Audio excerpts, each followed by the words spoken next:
صلوا عليه وسلموا تسليما. Okay, Hare Krishna. Any non-Muslim lady? But we have a reverse sister. So if the chairperson permits, could we allow her? Okay, we'd allow that. Assalamu alaikum. My name is Mariam Sharif. I'm from Ireland and a physical therapist by profession. Alhamdulillah, I got a chance to accept Islam. But my question is, my father never got the chance, and shirk is the biggest sin. And I want to know if there is a specific dua or something I can read on his name so that his sin will be forgiven.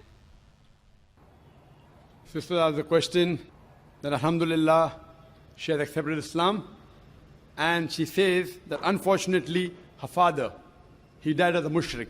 So can I read any dua, anything in his name so that sin can be forgiven? Sister, the Quran says in Surah Nisa chapter number 4 verse number 48, Surah Nisa chapter number 4 verse number 116, that if Allah pleases, He may forgive any sin.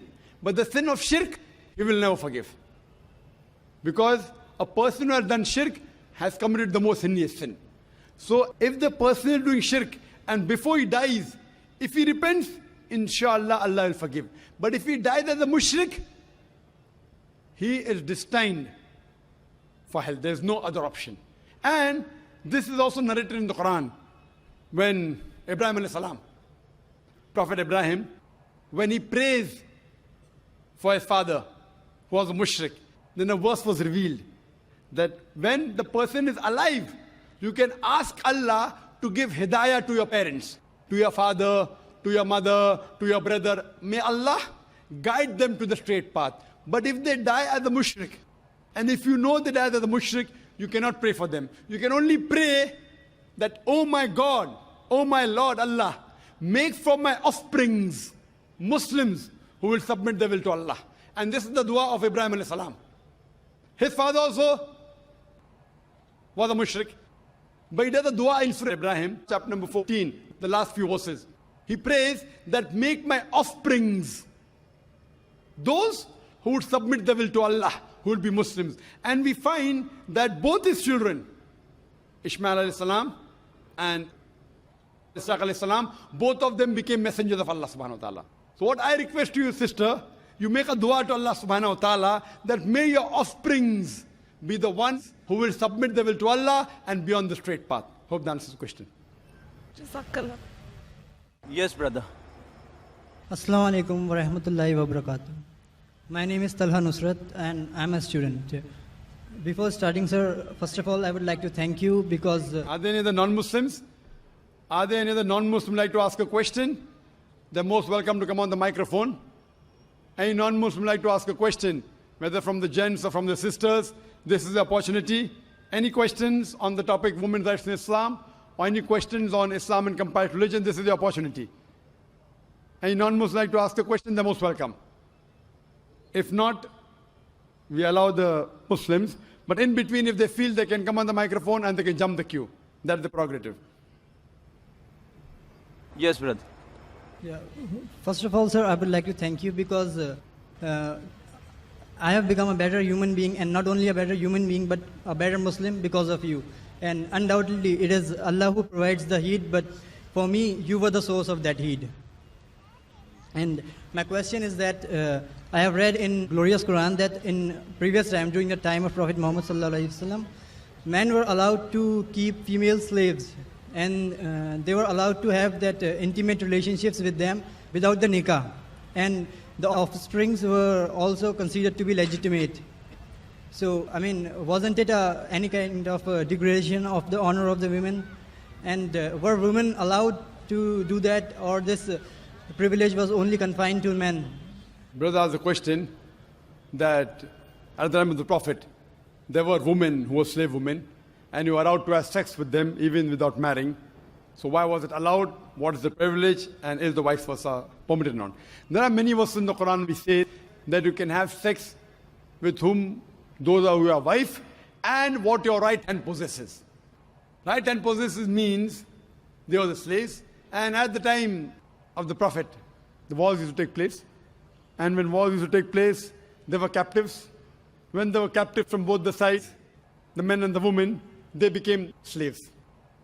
Though if you analyze, there are verses in the Quran, which also says in Surah Nisa, chapter number 4, verse number 25, if you do not have the means to get married, then marry a slave woman and give her freedom in mahr. That if you don't have the means to get married. So marry a slave woman and give her freedom as mahr. So here it's encouraging that... Although the slavery has been abolished, Brother, you asked a question. The question is over. it is correlated actually. You cannot correlate. You have to go behind the queue to correlate. You asked the question, we heard your question, it was long. If we start correlating always, non-Muslims are allowed. Muslims, you can go behind the queue, no problem. If we start correlating, we'll be able to handle very few questions. For non-Muslims, I'm a bit more lenient. So now the thing is that, so it's preferable to marry. Vice versa, it's not possible. It is only for the female women slaves that the man can have sex. The Quran doesn't say the vice versa. And this again, if you analyze, that if you see, at that time promiscuity was very common. Promiscuity and having sex outside the bond very common. So Islam has brought it in stages. Like as alcohol was very common, the first verse of the Quran of Surah Baqarah chapter 2 verse number 219 says that in alcohol there is profit and loss. Loss is more than profit. The next verse was revealed in Surah Nisa chapter 4 verse 43 that do not pray with your mind befogged. Means when you're praying, don't have intoxicants. Finally the ban came in Surah Ma'idah chapter 5 verse number 90 that alcohol is banned. So here, first Almighty God, Allah subhanahu wa ta'ala prohibits any other sex. Only two people allowed. Your wives and that which your right hand possesses. Now in this age, we don't have, any wars. It may take place. People say that the Quran talks about slavery. Is it justified? I said, yes, why not? You know why? Because today we know that internationally slavery has been banned. But do you know what's happening in Guantanamo Bay? Due to the laws of UN resolution, how they treat the prisoners of war. If you compare that with the Islamic law is far superior to what's happening in Guantanamo Bay. And after a few days, we have a speaker coming by the name of James E. He's a Chinese. And he was put in Guantanamo Bay. He will give you a story. So do attend that talk. So if you see what is done in Guantanamo Bay, and the way the prisoners of war are ill-treated, they're imprisoned. In the Islamic law, the slave is free to move around. Imagine, prisoner of war, but free to move around. Great. Major thing, you're giving them a place to walk. They can go to the market, they cannot run away. But if they run, what are you going to do? You'll have to catch up with them. But imagine a prisoner of war is not chained. In the normal prisoner of war, you have prison camps. With electric wires, they can't go out. All sorts of nonsense goes there, All sorts of sexual abuse goes there. Do you know that? What nonsense goes? So, the Islamic law, even if I agree, how they treat the slave is far superior than the UN Charter. Far superior than Guantanamo Bay. But in Islam disagrees with having sex outside the marital bonds. So just as restriction, it was permitted that time, what your right hand possesses. But preferable is, as it goes further, that give their freedom in mahr and have sex with them, that's preferable. Hope that answers the question. Thank you, sir. Yes, brother. My name is Anand. By profession, I am an interior designer. I want to ask, can a Muslim girl marry a non-Muslim boy? The brother asked the question that can a Muslim girl marry a non-Muslim boy? As I said that a Muslim boy cannot marry a non-Muslim girl until she believes. The same verse I quoted, Surah Baqarah chapter 2 verse number 221 says, do not marry a non-believing woman until she believes. A believing woman who's a bondswoman is far superior to a non-believing woman even if she allows you.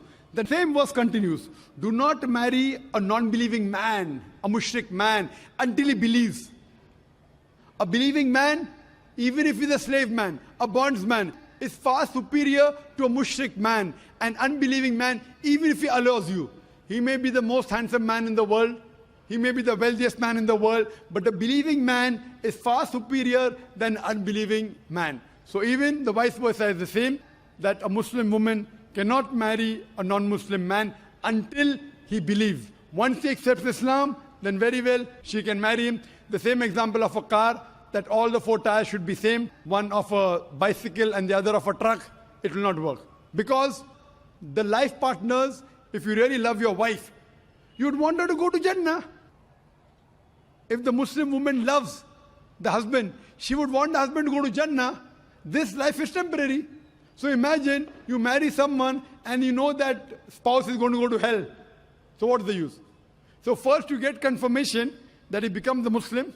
He agrees there's one God and the final messenger is Prophet Muhammad Sallallahu Alaihi Wasallam. Then there are chances that both will have the best of this world and the hereafter. Hope that answers the question. Anyone on the sister's mic? Yes, brother. Hello, good evening, sir. I'm Sadia Akram. I'm a first year student of Business Management Studies.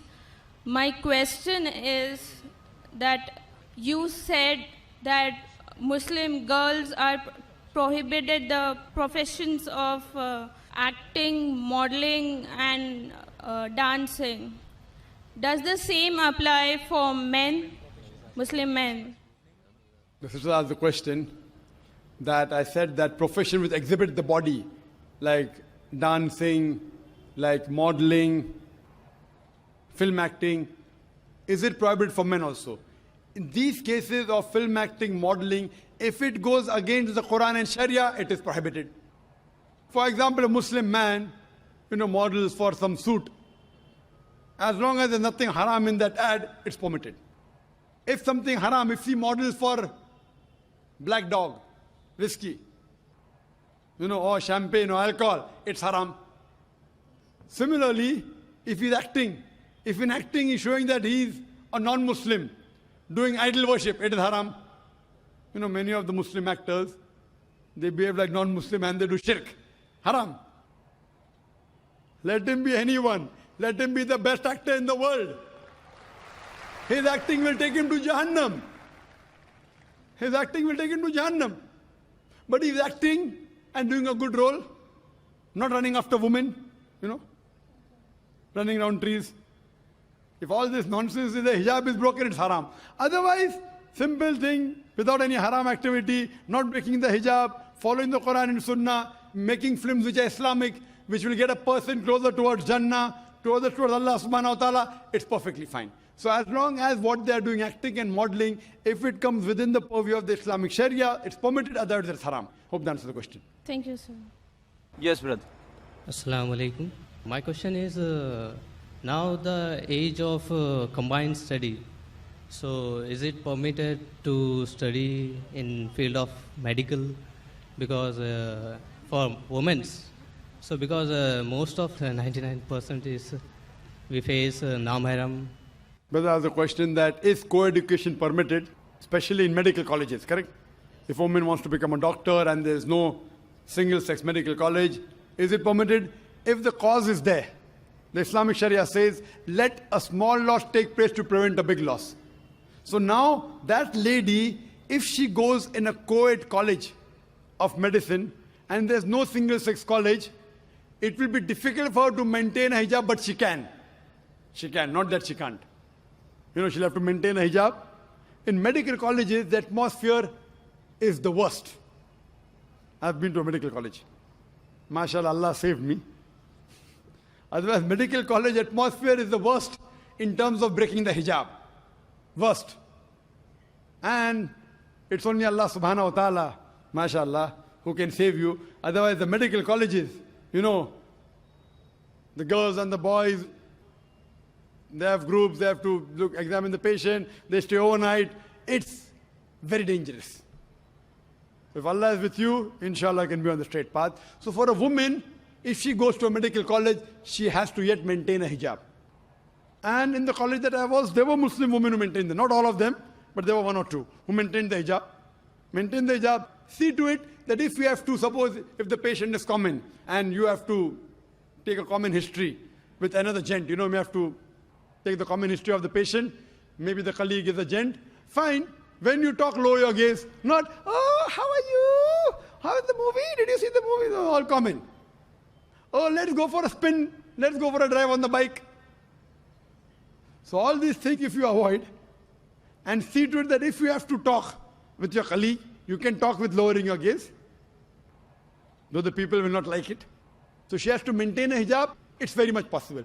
As for examining the patient of opposite sex, the Quran and the Sahih Hadith give permission. Why? Because you're treating the patient. So doctor can see the opposite sex if required. Best is same sex, same doctor. Best. But you don't have it everywhere. That's the reason we have initiated in our activities in the United Islamic Aid a new activity called as Free Medical Center. So we have started recently, which will inaugurate after this conference. Sheikh Salah Budair, the Imam of Masjid Nabwi, will be inaugurating our center in Mumrah on the 10th of November, inshallah, 2 days after the conference. The uniqueness of this center, it is on the lines of Quran and Sunnah. Means, lady doctor will examine lady patients. Gent doctor will examine gent patient. Is the area 2,000 square feet. Separate waiting area for ladies, separate for gents. Children can go where they want, no problem if they are young. But lady doctor will check ladies, and inshallah, we aim to have only MBBS doctors and MD, so that they're more professional. Everything air conditioned, but free. Good quality medicine. And inshallah, when I started this center, I'm a medical doctor, I intend to give better treatment in this free center than the own medical clinic that I have got. I've left my profession. My brother and my father, mashallah, they're doctors, and they're running a center which is good, but there we charge. That's the bread and butter. We charge money. But inshallah, in this free medical center, inshallah, we'll give better services, inshallah, than the own medical clinic that we have for our bread and butter, inshallah. Fully air conditioned, inshallah. Good waiting room. Hygienic, but free. Those who can't afford it, free. Anyone can come, even Muslims and non-Muslims can come. And in the waiting room, we won't have Stardust magazine, we won't have Filfare magazine, we'll have Islamic books. We'll have Islamic satellite channels. People have, you go to a high caliber doctor, Filmfare magazine, Stardust. So besides them getting cured by the diseases, inshallah, even the iman will get cured. Who is Shafi? It's Allah who cures. So, what we believe, that if you want to do medicine, if there's no single-sex college, you can, but you have to maintain your hijab, become a doctor so that more hijab can be maintained. Once that lady doctor Muslimah becomes a doctor, she will allow many other women to follow the hijab. Hope that answers the question. We'll allow only 2 more questions, one on that mic and the last question from this mic. And we have only 5 minutes left for Dr. Zakir to answer those. Yes, brother. Assalamu alaikum. I am rewarded. My name is Abdullah Sheikh. Before it was a Shushan Kumar Mandal. I am from Panvel. But there is one question regarding Allahu Akbar, which I am always, I have read the Quran and I came to know that there is a Jannat, which I am trying to go Jannat directly. For that I have to follow the Hadith and Quran. But when I have read the Hadith and Quran, I came to know that I have to follow total Sunnat, which Sunnat has tried to put me down because of my mother. And my mother asked me to remove my beard, my cap, and all Sunnat. She wants me to be like an Indian guy. She says me, you have to pray Allah in your heart, not by Salah. And this always Hindu, always try to put me like this. You do what? What we say? Shall I have to do like this, or I have to leave the house, or I have to stay other? MashaAllah. Brother asked a very good question. Allah gave him hidayah. He became a Muslim. He realized that following Quran and Sunnah will give him Jannah. When he read the Hadith, he followed the Sunnah. He wore a cap, he covered his hair, he sported a beard. But his mother says, remove the beard, remove the cap. What should I do? The verses are quoted of Surah Luqman chapter number 31, verse number 14, that we have enjoined on the human beings to be kind to the parents. In travail upon travail did the mother bore them, but in pain did she give birth. Immediately next verse says, Surah Luqman chapter 31, verse number 15, but if your parents force you to worship somebody besides Allah, of which you have no knowledge, then do not obey them. Yet live with them with love and compassion. The same message repeated in Surah Ankabut, chapter number 29, verse number 8. We have enjoined on the human beings to be kind to the parents. But if the parents force them to do something, worship someone besides Allah, of whom they have no knowledge, then don't obey them, but yet live with them with love and compassion.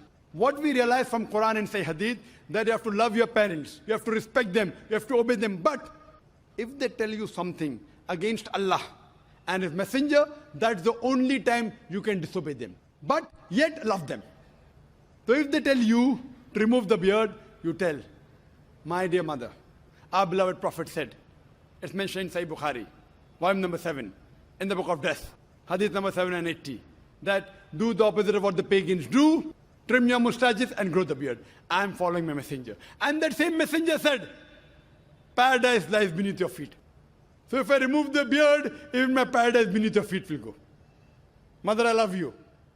Mother, I care for you. Mother, I respect you. That same Prophet said that the person that deserves the best love and compassion is your mother. After that, do your mother. After that, do your mother. So if I stop obeying him, I will have to stop respecting you also. Mother, I love you. I respect you. I obey you. As long as you don't go against the person who's taking you to Jannah. That's the Prophet. So depending how you speak, what you do, if you were not obedient to your mother before accepting Islam, maybe she told you, okay, wear a blue color shirt. Mother, I don't like blue color. Moment you became a Muslim, mother, I will wear a blue color. What happened to my son? Before he became a Muslim, he used to disobey me. Now he's obeying me. So whatever your mother told you before you became a Muslim, which you never used to follow, the moment you become a Muslim, start following as long as it doesn't go against Allah and His Rasul. You should find a change. Start loving her more. You have to respect her. Suppose she goes to the temple, doing shirk is haram. But the moment she comes out of the temple, it becomes your duty that you take her back home. Because you love her, because you respect her. Even though she is a non-Muslim, yet your paradise lies beneath the feet of your mother. Your mother may not be in paradise, but your paradise yet lies beneath the feet of your mother. Love her, respect her, obey her, until she does not go against Prophet and Rasul.